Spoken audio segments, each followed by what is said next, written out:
Marx and the myth of surplus value. The Marxist's vision of the world rests upon a myth, a fable of excess value. This tall tale is founded on flawed suppositions and logic, which in turn lead the Marxists down an irrational path, compelling a loathing of the market economy rather than offer the astounding affluence it generates. Marxism, a socio-economic and political philosophy developed by Karl Marx, posits that the capitalist system is inherently exploitative, with the ruling class exploiting the labor of the working class for their own financial gain. Central to Marx's critique of capitalism is the concept of surplus value, which refers to the difference between the value of goods produced by workers and the wages paid to those workers. According to Marx, surplus value represents the profit extracted by capitalists at the expense of the labor of the workers. To put it in common vernacular, Marx and the Marxists believe that employers are stealing from their workers because they pay their workers 90 cents and then sell the product for $1. The Marxist worldview has been widely criticized, with many economists and scholars arguing that it is based on flawed assumptions about the nature of labor and value in a market economy. In particular, the Marxists view that all value from products sold belongs to labor, and that capitalists are exploiting workers has been challenged by empirical evidence and theoretical critiques. This essay aims to expound upon the invalidity of the Marxist notion of surplus value by providing novel perspectives and compelling evidence. What is surplus value? In Marxist economics, surplus value refers to the difference between the value that a worker produces through their labor and the wages they receive in return. According to Marx, the capitalist system is built on the exploitation of the working class, who create value through their labor, but are paid only a fraction of the value they create. Marx argued that the value of a product is determined by the amount of labor required to produce it. This value includes not only the cost of raw materials and machinery, but also the value created by the worker's labor. The capitalist, however, pays the worker only a portion of the value of their labor, which is equal to the cost of reproducing their labor power. The remaining value is surplus value, which the capitalist appropriates as profit. Marx believed that this exploitation of workers was the primary source of wealth for the capitalist class, and that it led to a fundamental conflict between the interests of workers and capitalists. He argued that the only way to eliminate this exploitation was to abolish the capitalist system and replace it with a socialist one, in which workers would control the means of production and would receive the full value of their labor. The concept of surplus value, a central tenet of Marxist theory, has given rise to a fallacious idea that workers are not receiving the full value of their labor and are therefore being exploited by profit-seeking capitalists. This notion, in turn, posits that capitalists are merely profiting off the labor of others. However, we assert that the Marxist notion of surplus value is misguided, and the very concept of worker exploitation is a flawed construct. To support this assertion, we present three thought experiments that effectively counter the Marxist myth of surplus value and worker exploitation. Thought experiment A, knockoff brands. The worker has no value but for the value the capitalist gives them. The consumer does not care about labor. The consumer is there to purchase the brand name. The brand name is all that the consumer cares about, not the goods created by the worker. Consider the following thought experiment. The Marxists claim that the worker is being exploited by the capitalist is built on the idea of surplus value, the notion that the value of a product sold belongs entirely to labor. However, this assumption ignores the importance of branding and the fact that the consumer does not necessarily care about labor. Suppose there are two car brands, Tesla Auto, which consumers are willing to pay $50,000 for, and Bisley Auto, an identical car made by the same workers who left Tesla to start their own company. In theory, if the workers were to sell the Bisley at $50,000, they would receive 100% of the final sales price and eliminate the exploitation of labor. However, they would quickly discover that the market does not value the labor itself, but the brand. Even if the Bisley is identical to the Tesla, the market will not pay the same price for it. In fact, the market may not value it at all, rendering the workers' efforts futile. The importance of branding is not limited to luxury goods like Tesla, but extends to everyday consumer products as well. Walmart and Amazon, for instance, have built their brand on the notion of providing affordable goods of decent quality, and consumers are drawn to these brands for their reliability. If one were to create a brand called Worker Mart, selling the same goods as Walmart, it is unlikely that consumers would choose the unknown brand over the established one, even if they knew the workers received higher pay. Brands are not just a sign of quality or reputation, but also carry cultural and social values. Consumers often associate themselves with certain brands as a way of expressing their identity, values, and aspirations. This emotional connection with brands is not easily replicable by labor alone, making it difficult for workers to create their own brand that can compete with established ones. The power of branding is not just in its ability to attract consumers, but also in its ability to control the market. Established brands have the advantage of economies of scale, access to distribution channels, and exclusive agreements with suppliers, which make it harder for new brands to enter the market. Thus, the capitalist system creates barriers to entry that prevent labor from gaining a fair share of the value created. The focus on branding over labor also perpetuates inequalities within society. The workers who create the goods and services that are branded and sold at a premium are often underpaid, overworked, and lacking job security, while the owners and executives who control the brand reap most of the profits. This creates a class divide between those who have the resources to build and maintain brands and those who rely on selling their labor to survive. Thus, we argue that the Marxist notion of surplus value and worker exploitation is flawed because it ignores the role of branding in the consumer market.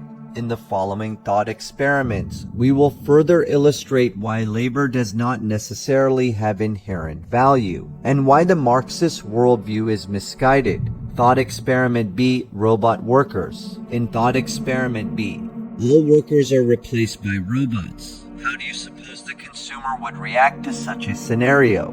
Ultimately, Musk and his capitalists could replace the entire workforce with robots and increase their profit margin, and the consumer would not care. The consumer does not care if human labor is making the product or machines are making a product. The consumer does not care about labor. Consider this contemplation of workers. In contemplating the fate of workers, we may observe another intriguing thought experiment. Suppose that Musk and his capitalists were to replace the entire workforce at Tesla by machines, leaving no human hands to tend the manufacturing process. Despite this potential for mass displacement, the consumer's priorities remain unchanged. To the consumer, it matters not whether the product is made by human labor or machine. Indeed, the consumer remains indifferent to labor altogether. The premise of Thought Experiment B is that consumers do not care about whether human labor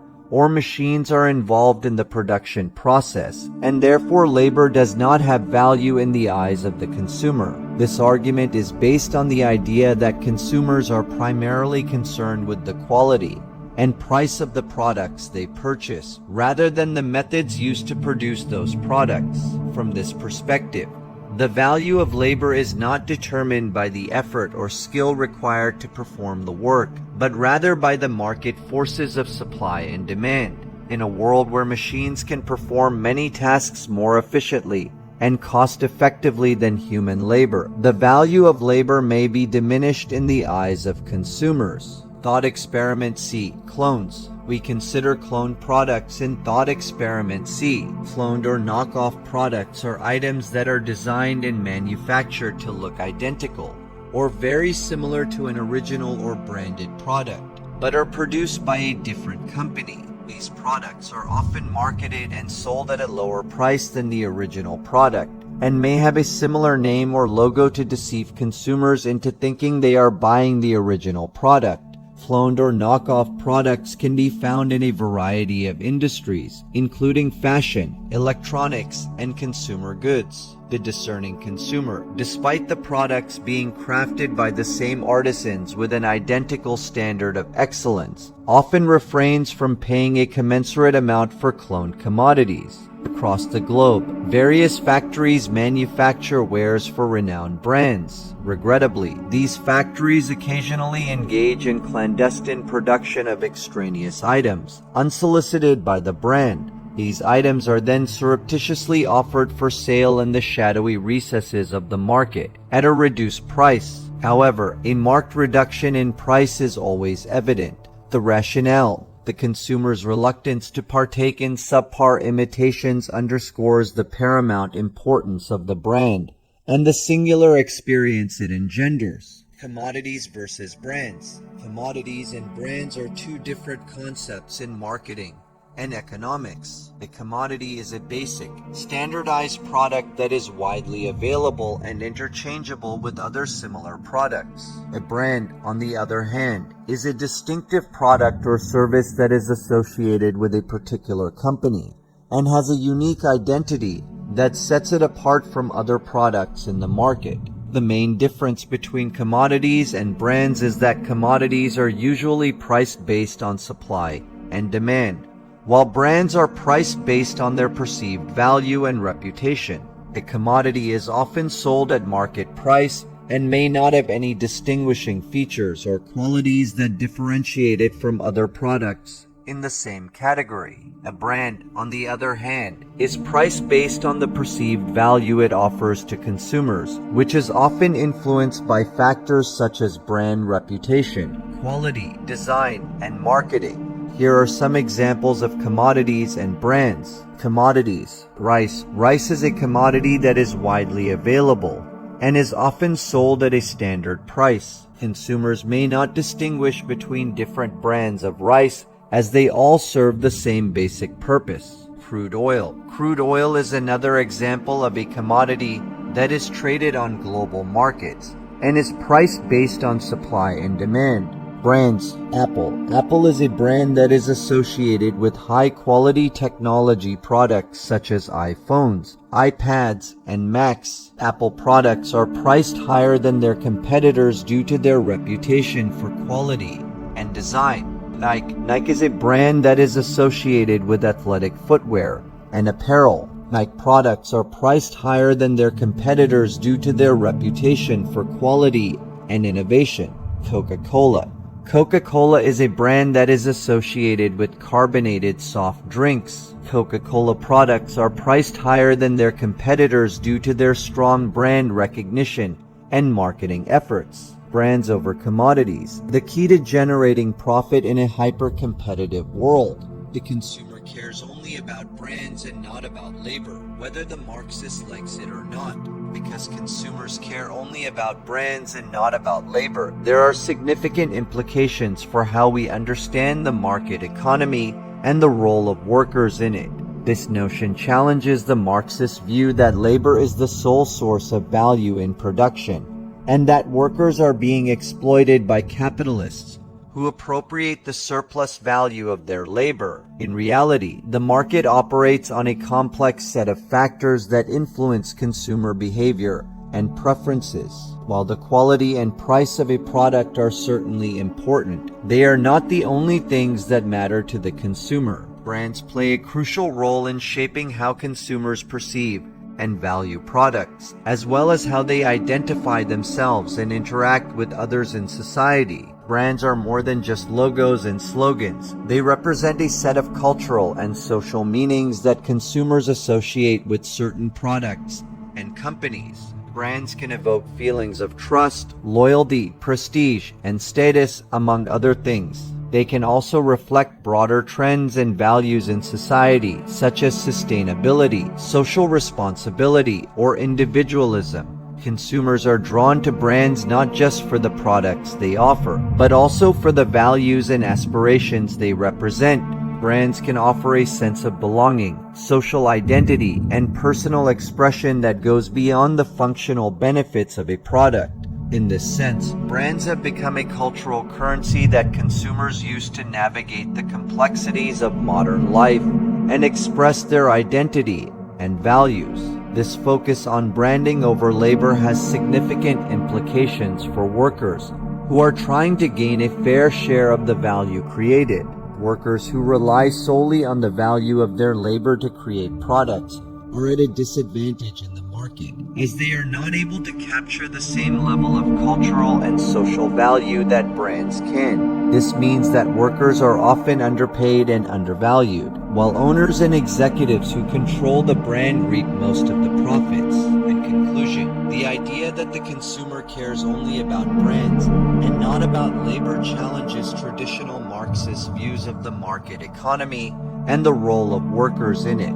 This notion underscores the importance of branding in shaping consumer behavior and preferences, as well as the need to address the inequities that exist within the current system, the world of tomorrow, as we forge ahead into an era of fiercely competitive global capitalism. With the advent of AI, robots, and 3D printing rendering production a breeze, the indispensability of brands for financial gain has never been more evident. Should everything be reduced to a mere commodity, surpluses and profits would evaporate like mist in the sun. Labor, alas, is but a commodity that people begrudgingly invest in, hesitant to shell out more. A brand, on the other hand, is a precious commodity that people are willing to splurge on, lavish with great expense. Thus, the realm of surplus value belongs to brands, not to pedestrian commodities. As long as capitalists persist in propelling their brands to the heights of popularity, consumers shall persist in forking out a premium for said brands, assuring that capitalists continue to reap the benefits.